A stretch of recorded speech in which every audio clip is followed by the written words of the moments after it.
In 1889, a skeleton was discovered in Birka, Sweden. It was buried in a grave that was a treasure trove of military paraphernalia. There were swords and shields and arrows and little gaming pieces that were used to strategize battle tactics in the Viking period. The skeleton was about 1,000 years old. And so in the 19th century, the unquestioned assumption was that these scientists, in discovering this treasure trove, had found the grave of a Viking male warrior. Now, this assumption was unquestioned despite the fact that at the time there were legends that had been handed down for generations of Viking female warriors called shield maidens. But these legends were sort of dismissed as kind of the fiction of the time, great for fireside chats, but not real. So nearly a century later, in the 1970s, another group of scientists examined the skeleton, and they did a bone analysis which indicated that the skeleton was female. The findings were so controversial, they were quickly dismissed, and the assumption remained unchanged. We had a Viking male warrior. So fast forward to 2016, a new group of scientists. And one of the scientists, a woman named Anna, said to her colleagues that the skeleton on its face had more female characteristics than male. And so they performed DNA testing, and we had indisputable proof that the skeleton was female. And so you would think we had indisputable proof that in fact there were Viking female warriors. But still the questions persisted. Male scientists had a number of theories. Perhaps, one theory goes, the woman had inherited the military paraphernalia. Now, of course, this question hadn't been asked for 130 years when they thought the skeleton was male. Another theory was, well, maybe there were originally two skeletons in the grave. One had been removed, and that one had been male, and that had been the warrior, not the woman. Now, again, there'd been no sign of a second skeleton or something being removed, and the question hadn't been asked for 130 years. One of my favorite theories, and I quote, was, perhaps this is how she lived in death, but not how she lived in life. So here's the point. In the case of the Viking skeleton, for 130 years, historians and scientists alike ignored the evidence hiding in plain sight. Remember, the skeleton looked more female than male. Then they ignored the data, and they let assumptions and bias cloud their judgment, and denied the world the opportunities and insights that may come from understanding that the shield maiden legends were in fact true. So today, in the 21st century, as a financial service industry, we must beware of the shield maiden syndrome. Because at a time as an industry that we are both seeking new sources of growth and we are seeking to be more relevant to our customers and the communities we serve, we risk ignoring evidence that is hiding in plain sight, that there is an attractive market for serving women. The market's big, it is ripe for innovation, and it's largely untapped. And at Accenture, we work across the financial services industry, and I can tell you that we've seen very little interest or attention in focusing on this market with any depth or scale.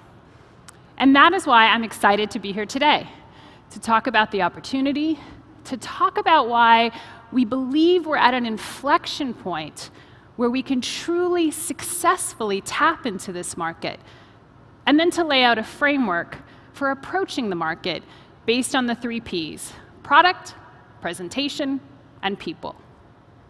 And so, first, the opportunity. So as I look around, I can guarantee you, 100% sure, that there are individuals in this audience who are thinking, yeah, heard this before, tried it 10 years ago, it's never amounted to anything. And you would be right. I mean, it's hardly a newsflash that half the population are women, and we've long talked about the theoretical large market.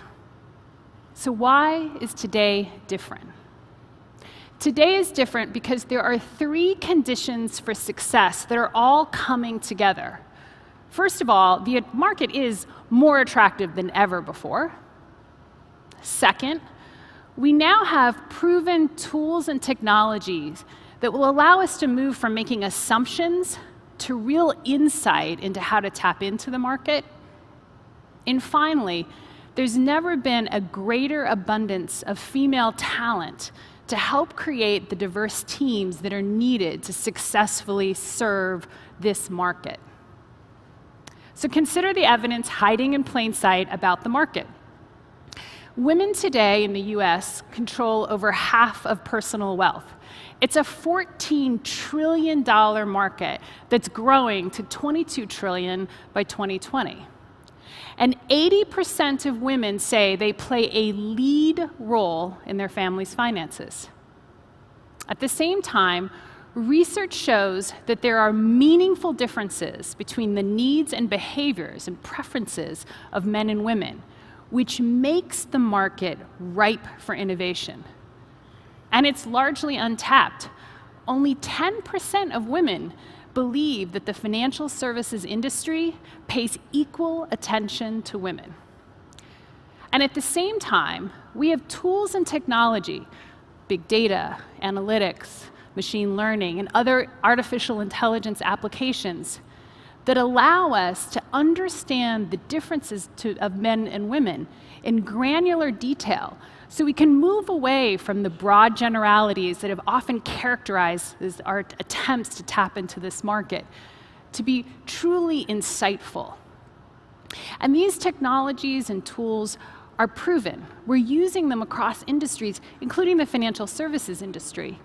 Now we've got to harness the experience to tap into the market.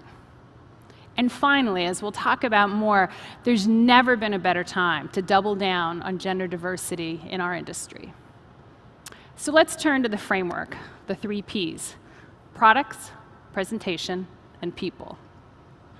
So in products, if truth be told, as you look across the landscape, attempts today and in the past to tap into the market for women have been mostly about marketing, right? It's tying the proverbial pink bow around the same product. If we want to serve the market for women, we have to move away from a primarily marketing strategy to first starting with a product design strategy. And the facts tell us this. 70% of women say they want more financial products and services designed for them. And why is this? Well, research shows there really are differences. Women, for example, carry 30% less credit card debt. They're more risk adverse, so they tend to buy more insurance. They care more about information security. They lean toward larger financial institutions. Only 17% of women characterize themselves as improvisers, which this is compared to men, where over a third would say they're improvisers. So women tend to be more susceptible to planning and budgeting products and services. Women live longer, their salaries tend to peak earlier, and the list goes on. And so there really are meaningful differences to take into account when designing product. And so the next time you're designing a product, start with a very simple question. Are there meaningful differences that should be incorporated into the design of the product? And when you do so, don't focus on whether the product is needed. Right? Men and women need retirement products. They borrow, they save, they invest. The focus needs to be, are the needs and the behaviors different? So let me give you an example that's and a successful one, car insurance. So men and women both need car insurance, clearly. When insurance companies look at the data, and I have to tell you, my children would dispute this, but the data says that women drivers are safer. Now, you could simply adjust the premiums and be done with it. Keep your traditional product.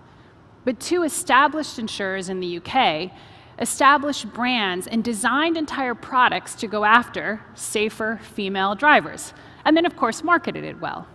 But they designed an entire product around the data. Now, as you think about the product, you may need to rethink what a product is. Take small business loans. So in the US today, 38% of small businesses are owned by women. But only 16% of small business loans go to women, and that only represents about 5% of the allocated capital. Now, you could look at that statistic and say, why are the needs of men and women, why would they be different from a small business loan? They're always needed to grow or to satisfy working capital needs. There really shouldn't be a difference. And why should there be a difference in the actual product between men and women? One large commercial bank in the US decided to do some research. And their research found there were two primary drivers as to why women had fewer small business loans. First, they were more risk adverse. And second, they had less knowledge and access to the loans. And so that bank began to think about, maybe the product isn't the loan. Maybe it's a financial solution that includes education and access and the loan.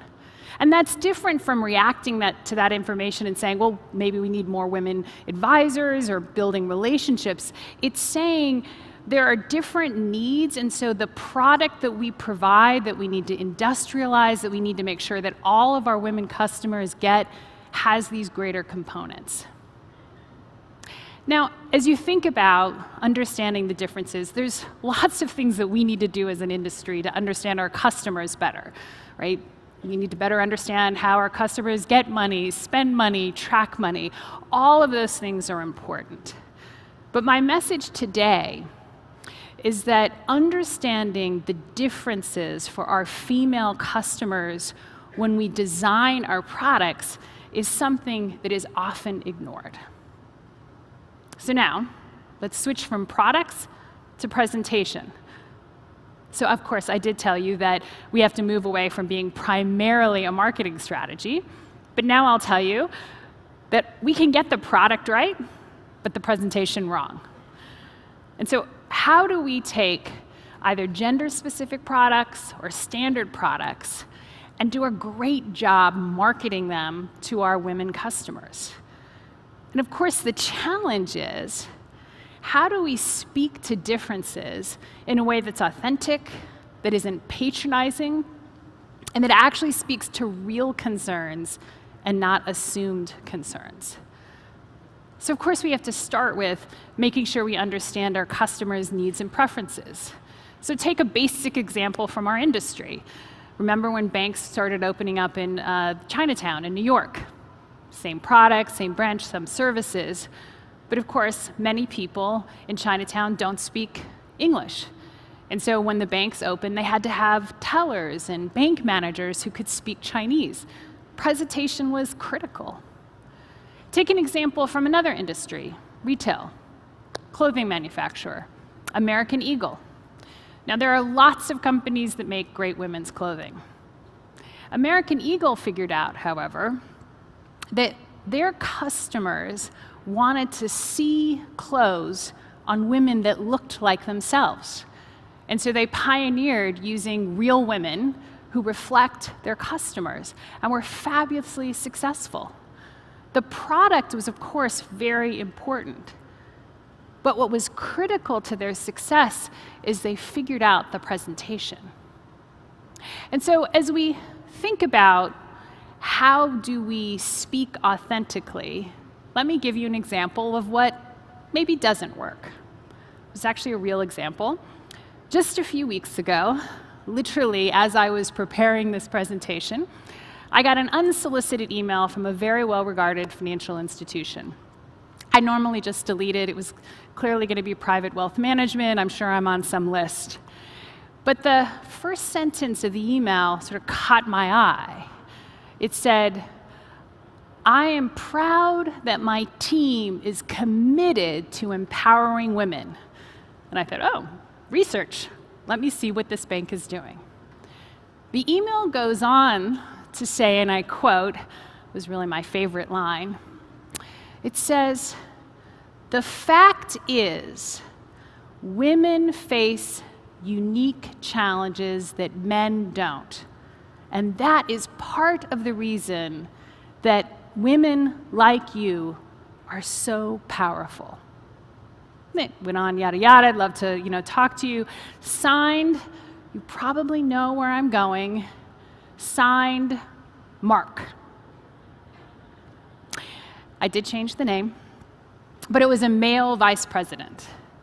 Now, I will have to tell you, for me, and I'll say it's just for me, having a male vice president who I don't know write to me explaining how I face unique challenges, and that's what makes me so powerful, really didn't hit the mark.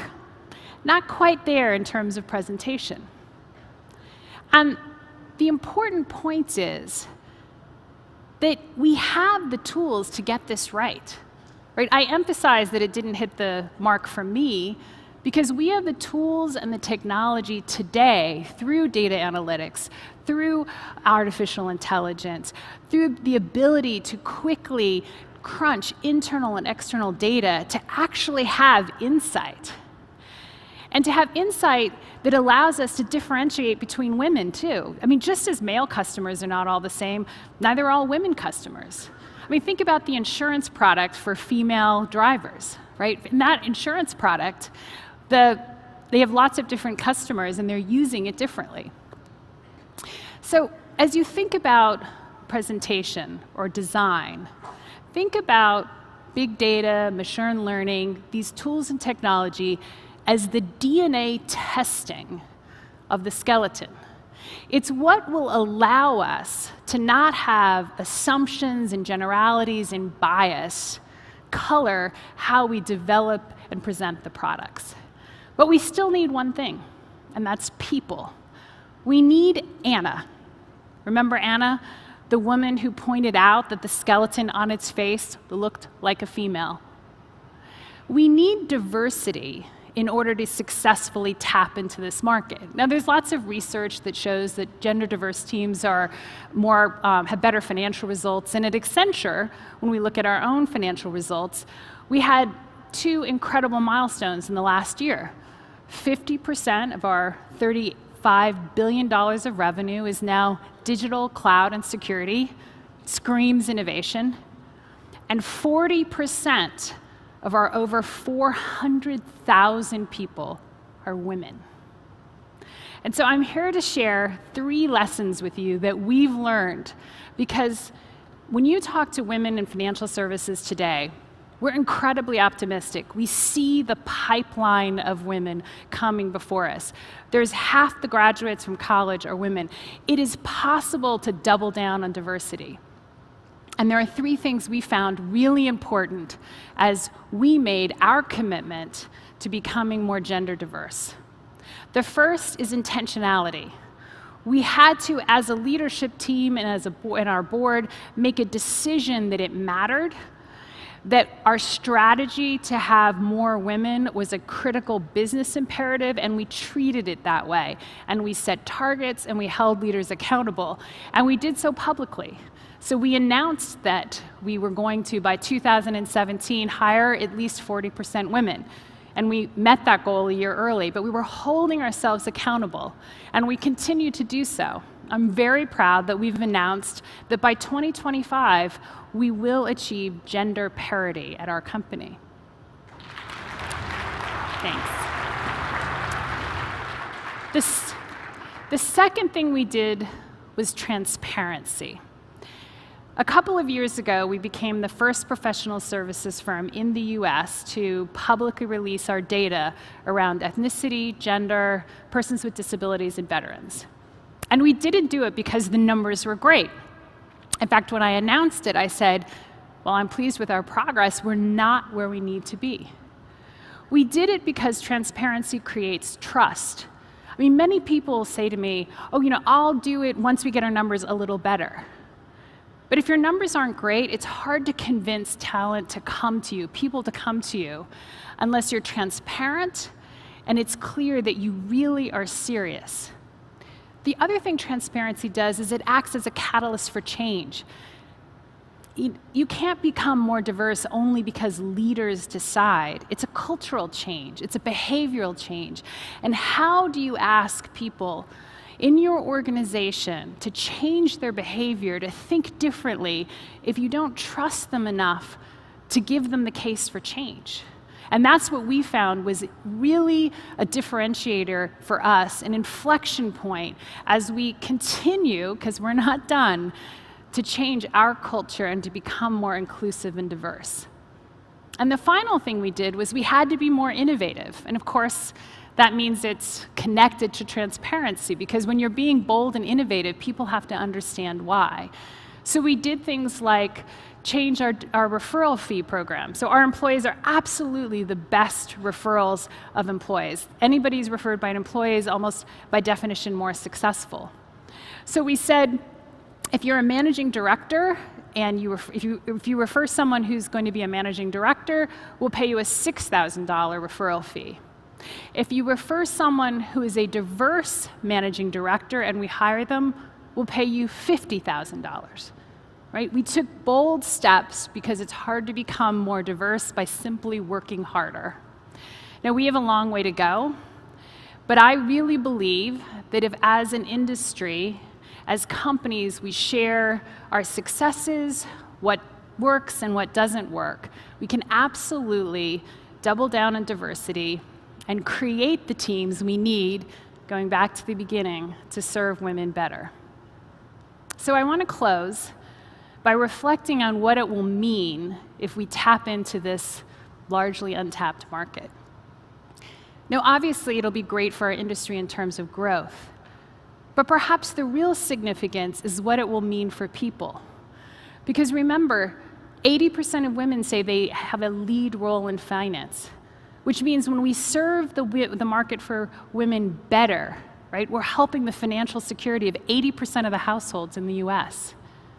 And small businesses in the US are the engine for growth. They create the jobs. And so if we better serve women-owned small businesses, we will be a part of creating more jobs and more opportunity for our communities. And so I began by asking us all to beware of the shield maiden syndrome. And I will end by asking us all to embrace the woman warrior. Thank you.